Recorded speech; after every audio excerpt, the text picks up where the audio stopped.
This is Linda. She has a remote team in 14 countries. Before, she would get bogged down with a ton of different apps and payment methods to manage her employees. Then, she found remoteteam.com, an all-in-one platform where you can pay your remote employees and contractors and find all the apps you need to run a successful remote company.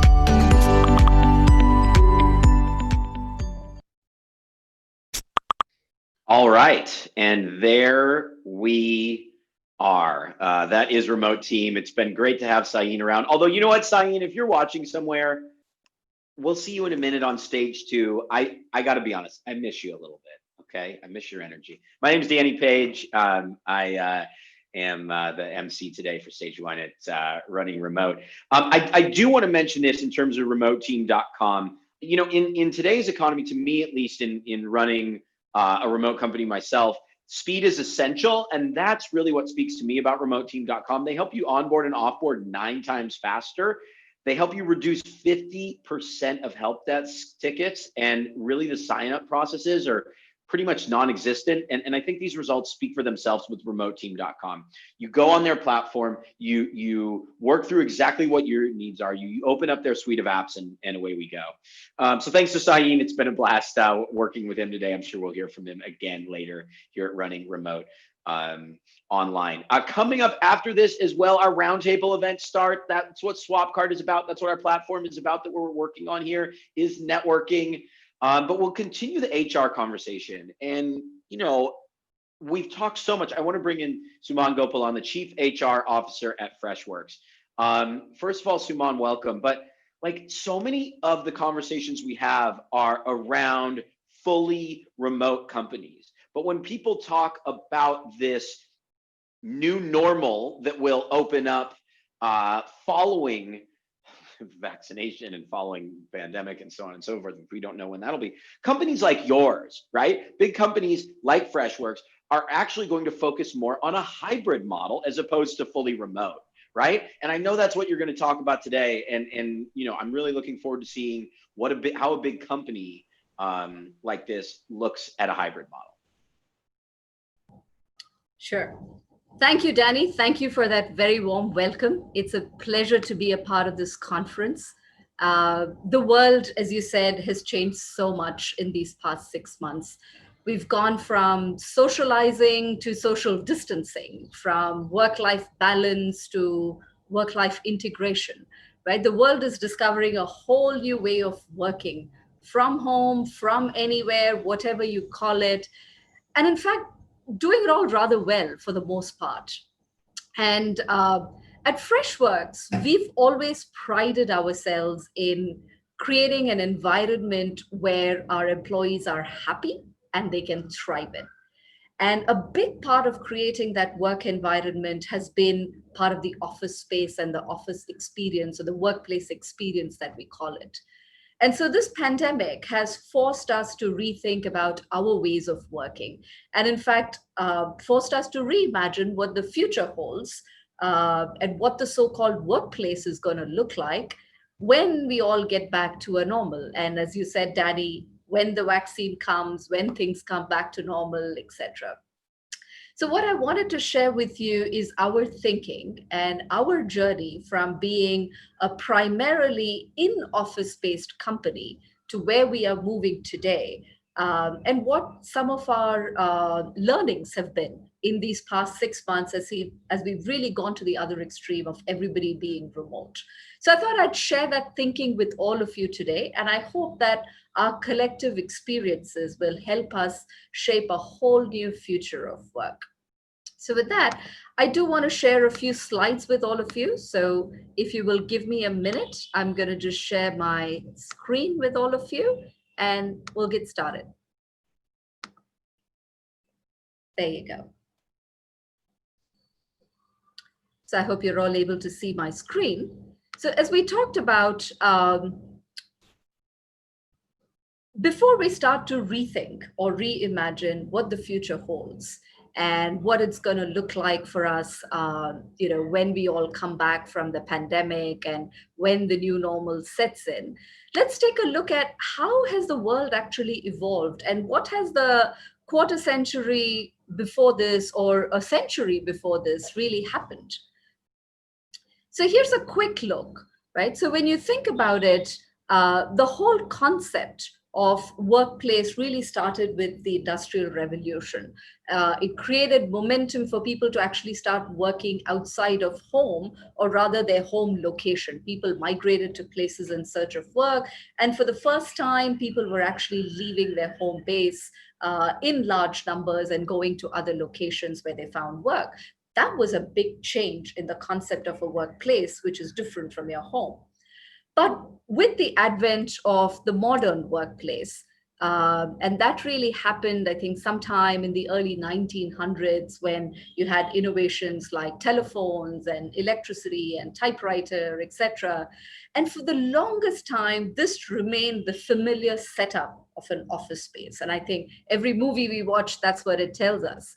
But the bigger innovation really happened somewhere around 1975, when the first computers or personal computers hit the scene.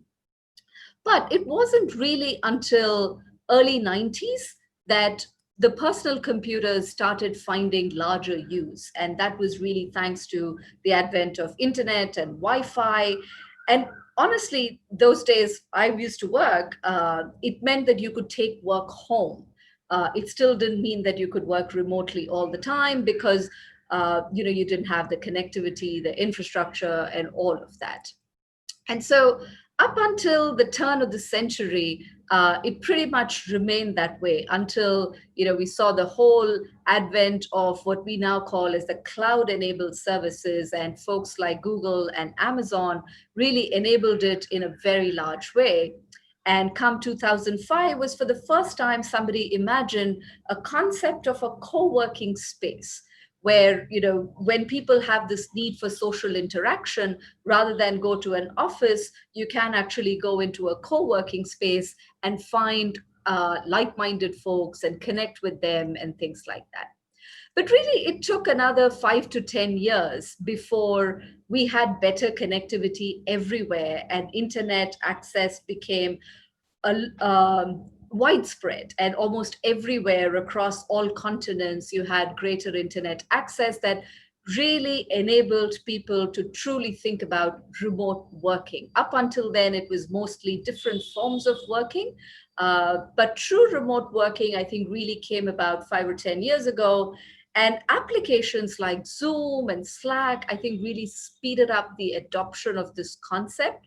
But nothing would have made us imagine that the whole world would take to it in such a way. And so if you think about it, from the early 1900s to today, I think we've really turned the face of what work looks like. Today, almost every business which can work remote is working remote. And as you know, and we've all been talking in this conference, is how can we continue to leverage some of the goodness we see coming out of that? Right. So that's a really interesting discussion to have. And that's what I want to focus my time on today. But before we do that, I wanted to do a quick live poll. Right. So let's do this. What's your choice of workplace? So for all of you who are attending, I think in your conference site, you will see a little poll on the side. If you would just take a minute to share your choice over there. What's your preference? Given a choice, would you prefer working from office? Would you prefer working from home, or working from anywhere? Or would you prefer a hybrid, which is some days I would like to work from home, but some days I'd like to work from office? Let's take a minute to see what everybody has to say. I'm going to try and go into the site and see if I can look at it.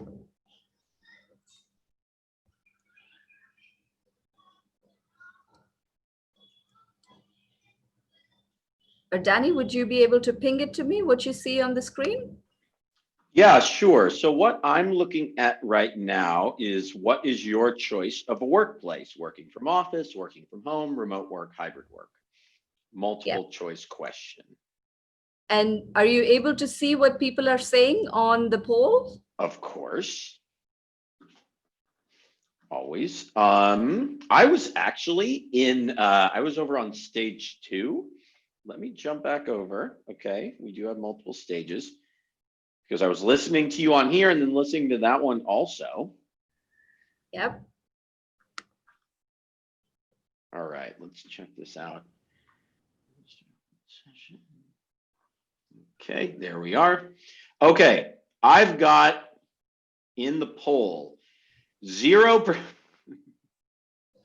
This is funny. 0% work from an office, 54% hybrid, 46% work from home / remote. Yep. So you can see Nobody where wants to be in an office. I think the days of where you see pure office is probably behind us, right? I think it's, and this just goes to prove that, right? And the question is, where do we go? Do we go fully remote? Do we go somewhere in between? Do we go do we just stick to our office? I think the choice is loud and clear. As you say that, so is it with Freshworks. I think where people really end up is somewhere in the middle, which is, having both, a choice to work from home and a choice to come into the office when needed. Second question for you all. So do you think remote employees are more engaged? True or false? Because this is one of the questions everybody has, right? How do I engage my folks when I don't get to see them face to face when they're not in an office? And let's see, for those of you who've taken the poll, you say that it's true, remote employees are more engaged. And yes, research actually tells us that for the most part, their experiences can be similar, but remote employees have this notion of having greater control over their work and given the choice that they have. So in general, we looked across a wide range of studies that's been done in this. We always find that remote employees tend to be more engaged than in-office folks. Okay, last one for all of you. Remote employees show better job performance compared to those in office. True or false?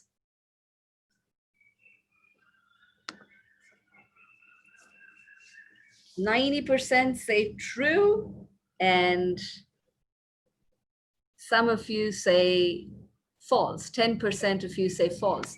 Now, this, I would say, was a surprise for me. Now, all of us who work remote obviously love it and think we are very productive. But for the greater part, there has been this big notion, and one of the reasons why a lot of companies didn't adapt to this very early on is the fact that, you always think that you don't have control over how work gets done, etc., and therefore performance tends to go down or productivity tends to go down when you have remote employees. I think this pandemic has proven all of that to just be a myth, and it is true that remote employees in general tend to have higher levels of job performance compared to those in the office. Right. So, all great. We'll talk a lot more about this, but I want to segue into, so what does this hold for us? What does future look like? And I want to share with you, what our thinking has been around the new normal. Remember, we are a company that has prided itself in having an in-office experience. And now as we think about the fact that it's not going to be all in office, what is that new normal going to look like and how do we design that? So we went by a few design principles. First one of them is, okay, so what does science tell us? So we combed through reams of research, and I'll tell you, there's been a ton of research done on this in the last few years. In the area of organization behavior and individual psychology. So let's look at what science tells us about remote working versus in-office working. First one is, again, at Freshworks, the bedrock of everything we do is our culture. And so our culture is really, really important to us. So in deciding whether we go remote or whether we stay, in office, one of the big factors for us was to decide how can we really bring our culture to life? And more importantly, how can we assimilate everybody into our culture? And which one lends itself to being more effective? And guess what research says? Research says that while for the most part, if you're completely remote, then everybody assimilates your culture the same way, right? Because everybody has a shared experience. But when you have some people working in office, some people working remote, in general, people in office assimilate your culture a lot more because they have the ability to pick up a lot more non-verbal cues in and around the office, right? So that is an important factor to note. Second is what helps you with faster decision making. I know all of you who are here from the startup community, this is one of the things we really want to hold dear, right? How do we stay agile and how do we make faster decisions? And what we see is, again, the margin of difference is not very great. But if you're working on complex solutions that require a lot more collaboration and multiple teams to come together, not just multiple people, multiple different teams to come together, then an in-office, in-person setting lends itself to faster decision making. Again, none of this says that you can't do it while you're remote. You just have to think twice about how you do it when you set up your norms for working. This is a favorite one of mine. How do teams collaborate, and when do teams collaborate better? When they are remote or when they are in office? And again, here's what research tells us. It's actually the same. There's no significant difference between how teams collaborate, whether they are remote or whether they are in office. However, what you generally tend to see is that it tends to become slightly lower if remote working becomes more than 3 days a week. Remember, we're talking about hybrid over here as well. So there's a nuance in there, but for the most part, collaboration, you can accomplish it whether you are remote or you're in office. Innovation, again, a favorite one for all of us in startup community, right? How do you foster innovation and make sure that you're able to innovate and go to market quickly? And here's what research tells us again. It's the same. You can innovate, and especially given all the advances we have in collaboration technology today, there is very little difference, if any, between remote teams and in-office teams. Except, now this is an interesting one, when the geographical dispersion increases and dependence on the electronic medium increases, then you find innovation tends to be slightly slower. Again, something to think about as we think about the whole notion of work from anywhere. It's harder for geographically dispersed teams to collaborate. And I'm sure all of you who are in global roles are already finding it is, there's so much already to do around, the work timings, different cultural background, nuances, and some of it tends to slow people down when it comes to collaboration and innovation. So, but if all of us are, say, in one geographical entity, but working remotely, working from home, it doesn't impact as much or at all. The last but one over here is overall performance. And we talked about it. Remote employees have better performance and show higher levels of performance across as well. And an important one is job satisfaction. Which group of employees are most satisfied? And this is the most interesting of all. The answer is it depends. There's no clear winner for are they the remote employees or are they in office? Generally, what we tend to see is it's a U curve that, when you have, up to say 2 to 3 days of remote working, you will see that it goes up significantly. But after that, it actually falls off, right? So that's what you tend to see. So that's a big factor into designing how we think about the workplace of the future. But we're still missing a very important component. Besides what science tells us, we have a very key one, which is what do our employees tell us? And we ran a survey of all our employees globally on what is their preference. And just like how you all did the poll, we had a very detailed one. We found that about 20%, 21% of our employees said they want to work remote all the time. They want flexibility in location. But about 27, 28% said they want to work from office. Now, that's a significant chunk of people who are saying that they don't want even a hybrid. They actually want the office experience. They enjoy it. They want to be in that. But an overwhelming majority, that's about 52%, actually said they want the flexibility, or they want the ability to work from home when they like or when they want, or a few days a week, and be in office for some time. And that is essentially what we are thinking about as we redefine what is our notion of a happy work environment. Like I said, this is very integral to our core belief of who we are as a company and who we want to be. Because ultimately, we believe that if you create a happy work environment where people enjoy being there and doing the work they do, that's really where you create magic. So for us, the future is looking more like a hybrid workplace. It'll be a combination of an in-office plus having remote employees as well.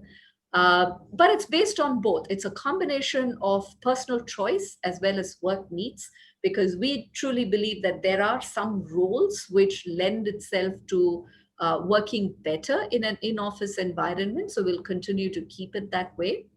And largely, our biggest transition, more than the physical office space, is how do we really shift our focus as leaders and managers from managing the worker to managing the work outcome and the impact. So everything right from our performance management system, we are rethinking to see how it lends itself to ensuring that we have a common platform that everybody can thrive in.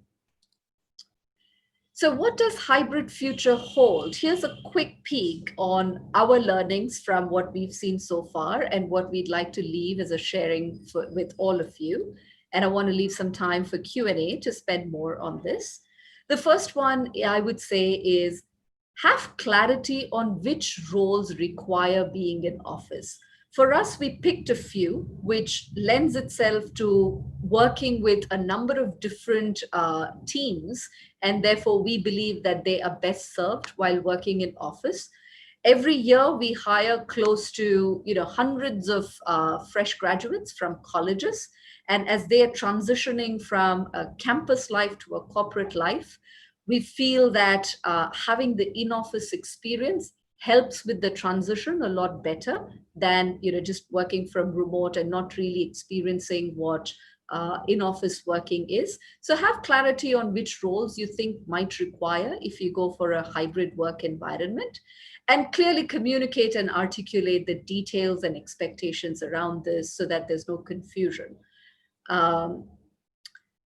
If you're transitioning like we are from a completely in-office setup to remote, I think it's best to also check on employee sentiment and their preferences, because you will truly uncover what employees are thinking, what they enjoy, and it'll help you adapt better, because I don't think any one is the best way to go. The most important one in the readiness for this work shift from in-office to hybrid is making sure that all our organization processes, norms, and leadership are ready for this. Because for so long, we've been used to a certain way of working, a certain way of evaluating work, evaluating people, that I think it requires a lot of unlearning and relearning to do. And lastly, one of the most important things is continue to think about ways in which you will foster socialization and bonding through virtual water cooler conversations, because this whole notion of professional isolation is very real. So we have to make sure that people aren't only collaborating on work, they're actually getting to get to know each other as colleagues, as friends, and that's what creates greater trust among teams. So it's really important for us to find ways in which we ensure that we're creating some fun, some informal chatter, connections with people who are outside of your work group, etc., to make sure that people are still bonding as a team, and especially as your team grows much, much larger. All right, so I'll stop here with the Freshworks approach and take a few questions and answers. So here's what we have done. We've agreed upon the core working hours to stimulate better collaboration. Otherwise, what tends to happen is when you're working remote, there's absolutely no boundaries between what is work and what is home. So some prefer early morning, some prefer late night. So we've decided that we'll have a set of core working hours where everybody will come together. And outside of that, people are can feel free to organize their work. We've agreed on availability, SLAs, turnaround times to ensure there's continued productivity. Because you're not seeing somebody face to face, you can't go tap them on their shoulder. So you should know that, okay, when can I expect a response to an email I send or a ping I send or anything like that. We consciously ensure all our processes are fair to both sets of people. We've talked about this. We're actively helping employees manage work-life balance and investing in wellness. Because one of the things we find is when people go from working in office to working remote, the boundaries become very blurred. And so people generally lose sense of time and space. And what we have found is during this pandemic, people have spent a lot more time just working, also because other avenues outside of work are not available. So we're really actively involved in making sure that people don't have a burnout and they're consciously organizing their work and thinking about their own wellness in the long run for this. And this is the one thing we do every month. We have a dialogue with our employees. And in that, we have a conversation around what's working, what's not working, what can we do better on. And this helps us fine tune and make our approach better. So I'll stop here. And these are some lessons Yep. to share with you in how to create a happy work environment. And over to you for questions. Yeah, we've only got a couple minutes left, so I'll ask you to answer these questions quickly. Thank you for these insights into what a company, thousands of employees, exactly what you guys are doing. So how many hours a day are in your core working hours? It's about 4 or 5. Yes, it's about 5 hours. I'll stop sharing my screen so I can look at you. Yeah, it's about 5 hours, between Cool. 4 to 5 hours, depending on teams. Now, teams that require a lot more collaboration do about 5. Otherwise, teams do 4. And then they can pick and choose, whether they'd log in earlier or later. Right. Yeah. Here's another excellent question from Megan Hoops. That was hers, and here's a follow-up. Like, when you talk about hybrid work, is it that there are some fully remote and some fully in office, and that's what they're assigned to do? That's what their roles dictate, or does everyone just have to hit those core working hours? And does everyone have the flexible opportunity? Everybody has the flexible opportunity. Okay. That's the way we're looking at it. And when we say hybrid so there are some who want to work fully remote, right? I want to go work from my home in Arkansas. I can do that. Right. If the role lends itself to it, right? But everybody has the opportunity to say that I want to work a few days of the week from home. I want to come into the office for a few days of the week. That's what a majority of them are looking for. And that's Cool. pretty much our hybrid approach as well. Well, actually, the research definitely shows that, because our user poll showed that that's what people would prefer, is that hybrid model. That was great. This is an interesting question from Daniel Weiss. I'll shorten it a little bit. He's in Hong Kong, and there is certainly some issues within their organization related to remote work. His question is, do you think it's possible to move a running company from an office-based company to hybrid or remote? Is it possible, to move from office-based to hybrid or remote? I mean, you guys went through this transition. I know you've been, you've had remote workers for a long time, right? But like, how does that transition work? For us, a majority of our folks have been in office, right? And so we had to, so this pandemic, I think, has been the turning point for everybody. Right? For the longest time, we also held this notion that nothing can bring people together like an in-office collaboration. But we find that, the last 6 months, as all of us have worked from home, nothing's changed. We've still onboarded new employees who've assimilated well as well. And so that's what's created that shift in our thinking to say that, hey, this can work. And if it makes employees more happy, then that's the future we should be looking at. We can't go back to, business as usual and say, everybody come to the office. Right. So I do think it is possible. But the biggest factor in this is you got to have top management buy-in, because the way Right. you Of course. change. And management always hasn't felt that way, to say the least. What an interesting case study, Freshworks. It seems like an amazing place to work. We did run out of time. Suman, thank you so much. This has been super insightful.